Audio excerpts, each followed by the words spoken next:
Hello everyone, this is Vaishnavi and welcome back to accounts expert. आज की इस video में हम ये सीखेंगे कि टैली सॉफ्टवेयर में आप किसी भी कंपनी का कैसे डेटा का बैकअप ले सकते हैं एंड कैसे ज़रूरत पड़ने पर उसे रीस्टोर कर सकते हैं। So without wasting any time चलिए वीडियो शुरू करते हैं।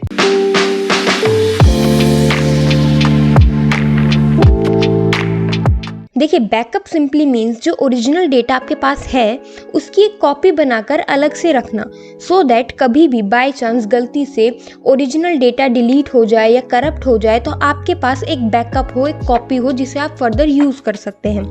So this feature is basically use for emergency and security purpose. So इस वीडियो में पहले हम एक कंपनी का डेटा का बैकअप लेंगे, फिर इंटेंशनली उस कंपनी को डिलीट करेंगे ताकि रियलिस्टिक सिचुएशन लगे, एंड फिर डेटा को रीस्टोर करके देखेंगे कैसे डेटा को वापस लाया जा सकता है जिसे हमने बैकअप लिया हुआ है। सो फर्स्ट ऑफ ऑल अपना सॉफ्टवेयर ओपन करते हैं एंड कोई भी एक कंपनी सेलेक्ट करते हैं। So first of all software open होते ही कंपनी इन्फो के अंदर आपको कहाँ पे जाना है, आपको बैकअप के ऊपर जाना है। बैकअप पे जाके आप एंटर प्रेस करेंगे, आपके सामने कुछ इस तरीके की स्क्रीन ओपन हो जाएगी। इस स्क्रीन का क्या मतलब है, सोर्स यानी कि जहाँ पे ओरिजिनल डेटा स्टोर होता है, जहाँ पे ओरिजिनली आपका बाय डिफ़ॉल्ट डेटा स्टोर हो रहा है वो यहाँ इस जगह हो रहा है, ठीक है, वो इस जगह हो रहा है। जैसे सी ड्राइव के अंदर यूजर्स फोल्डर में, पब्लिक फोल्डर में, टैली ERP9 नाम के डेटा फोल्डर में जाके जो है वो डेटा स्टोर हो रहा है। डेस्टिनेशन वो जगह है जहाँ पे आप डेटा को स्टोर करना चाहते हो। यहाँ पे ओरिजिनली एक डेस्टिनेशन दी हुई थी, लेकिन मैं आपको सिखाऊंगी कि ओरिजिनल डेस्टिनेशन के अलावा आप अगर चाहते हो कि अपना कोई फोल्डर बना के अलग से उसके अंदर डेटा स्टोर करना, तो वो कैसे करेंगे। तो डेस्टिनेशन बेसिकली वो जगह होती है जहाँ पे आपको डेटा स्टोर करना है। तो हम क्या करेंगे, सबसे पहले तो सॉफ्टवेयर को मिनिमाइज कर देते हैं, उसके बाद कहीं पर भी एक फोल्डर क्रिएट कर लेते हैं। जैसे अगर आप चाहते हो डेस्कटॉप के ऊपर फोल्डर क्रिएट करना तो आप डेस्कटॉप पे भी कर सकते हो, या फिर सपोज आप चाहते हो दिस पीसी के अंदर जाके, देखो सी ड्राइव में तो ऑलरेडी डेटा स्टोर हो ही रहा है, देखो सी ड्राइव में तो ऑलरेडी हो रहा है, सी ड्राइव के अंदर ही दोबारा से करने का कोई मतलब नहीं बनता। तो ऐसे में आप चाहो तो डी ड्राइव के अंदर डेटा को स्टोर कर सकते हो, या फिर आप अगर चाहो तो कोई पेन ड्राइव या हार्ड ड्राइव वगैरह भी यूज़ कर सकते हो डेटा को स्टोर करने के लिए। ऐसे में आपको करना क्या है, बेसिकली वो फोल्डर ओपन करना है। यहाँ पे एक फोल्डर क्रिएट कर लेते हैं, जैसे यहाँ पे न्यू पे गए और एक फोल्डर क्रिएट कर लेते हैं। फोल्डर का नाम रख लेते हैं टैली बैकअप, रख लिया। इसे हम सेव करते हैं। इस फोल्डर को ओपन करो, देखो ये फोल्डर एम्प्टी है क्योंकि इसके अंदर अभी तक कोई बैकअप हुआ नहीं है। आपको क्या करना है, यहाँ पे ड्रॉप डाउन एरो है, यहाँ पे आके ये जो पाथ दे रखा है इस फोल्डर का, इसको कॉपी करना है। कॉपी करने की शॉर्टकट की होती है Ctrl+C।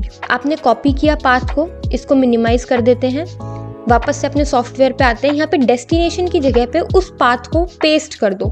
पेस्ट करने की शॉर्टकट की होती है Ctrl+Alt+V, ठीक है, Ctrl+Alt+V। आपने डेस्टिनेशन में पाथ पेस्ट कर दिया। नीचे आते हैं नेम ऑफ कंपनी, हम वो कंपनी उठाएंगे जिस कंपनी का हमें डेटा बैकअप लेना है। सपोज इस लिस्ट में से हम accountsexpert.limited का बैकअप लेना चाहते हैं, तो हमने इस कंपनी को सेलेक्ट किया। और कोई कंपनी का हमें डेटा बैकअप नहीं लेना तो एंड ऑफ लिस्ट ले लेंगे एंड इसको क्या करेंगे, एक्सेप्ट करेंगे। डेटा का बैकअप हो गया है। अब इस बात का क्या सबूत है वो मैं आपको दिखाती हूँ। देखो वापस से चलते हैं दिस पीसी में, डी ड्राइव के अंदर टैली बैकअप नाम के फोल्डर को ओपन करते हैं। देखिए यहाँ पे जो बैकअप है, पहले ये फोल्डर एम्प्टी था लेकिन अब इस फोल्डर के अंदर डेटा आ चुका है। आज की डेट है यहाँ पर 5/11 एंड अभी का टाइम है 10:42। ओके, तो यहाँ पे बेसिकली डेटा क्या है, बैकअप हो गया है। अब हम अज्यूम करते हैं कि वो कंपनी डिलीट हो गई। मैंने आपको कहा था कि हम पहले बैकअप लेंगे और फिर इंटेंशनली उस कंपनी को डिलीट करेंगे। तो चलिए पहले उस कंपनी को डिलीट करते हैं। देखिए accountsexpert.limited नाम की और कोई कंपनी नहीं है, एक ही कंपनी है। तो इस कंपनी को हमें क्या करना है, डिलीट करना है। तो चल के इसे डिलीट करते हैं, ऑल्टर पे जाके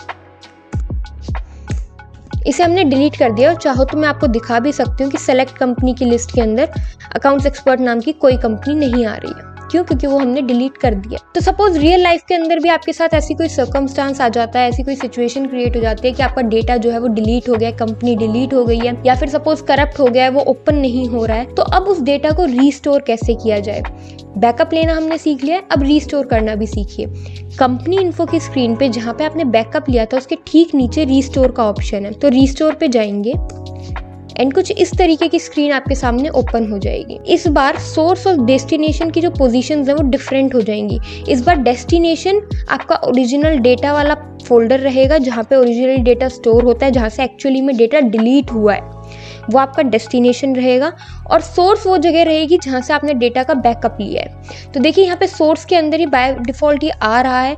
सपोज ये नहीं आ रहा होता या फिर ये गलत आ रहा होता तो आपको क्या करना है, आपको अपने उसी बैकअप वाले फोल्डर पे जाना है जहाँ पे आपने बैकअप लिया है, वहाँ से इसको कॉपी करना है Ctrl+C से, एंड वापस से यहाँ पर आके उसे Ctrl+Alt+V से पेस्ट करना है। अब क्योंकि ये वही आ रहा था बाय डिफ़ॉल्ट तो ये वही है, ठीक है। अदरवाइज आप इसको चेंज भी कर सकते हो, मैंने आपको बताया था। Ctrl+Alt+P पेस्ट हो गया, ठीक है, इस तरीके से। अब यहाँ पे आप वो कंपनी सेलेक्ट करोगे जिसका डेटा आपको रिस्टोर करना है। देखो अभी तक हमने सिर्फ एक ही कंपनी अकाउंट्स एक्सपर्ट लिमिटेड का डेटा बैकअप किया था, तो लिस्ट के अंदर उसी का नाम आ रहा है। तो आपने इसे सेलेक्ट किया, एंड ऑफ लिस्ट किया एंड सेव किया। अब चल के सेलेक्ट कंपनी लिस्ट में देखते हैं क्या वो हमारी डिलीट की हुई कंपनी वापस से रिस्टोर हो गई है या नहीं।